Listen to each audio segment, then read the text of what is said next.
এটি আসলে পরিস্থিতি থেকে পরিত্রাণের উপায় কি? আমি একটু জনাব আজিজুল বারী হেল্লা আপনার কাছে প্রথমে আসি। জি, ধন্যবাদ আপনাকে।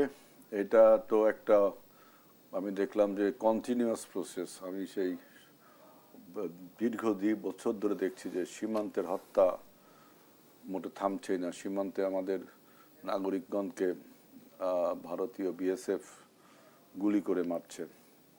এখন 2টা ঘটনার কথা বললেন, চাঁপাইনবাবগঞ্জ এবং ফেনী।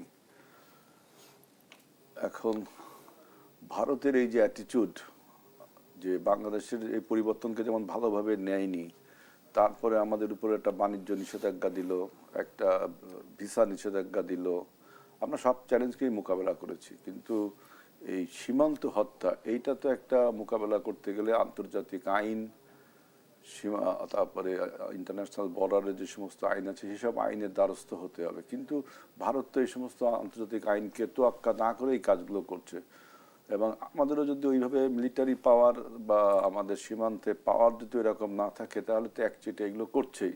আমি বলছি না যে তার জন্য আমাদের ওদের সাথে যুদ্ধ বাড়াতে হবে, কিন্তু আবার বিস্ময়ের সাথে লক্ষ্য করছি যে মাইলস্টোনে কলেজে, স্কুলে যে বিমান বিধ্বস্ত হলো, সেখানে আপনার আহতদের চিকিৎসার জন্য ভারত আবার টিম পাঠালো। এটা কোন ধরনের ভালোবাসা, কোন ধরনের সমবেদনা? বাংলাদেশের সরকার কি তার কাছে কোনো এরকম কোনো এইড চেয়েছে যে মেডিকেল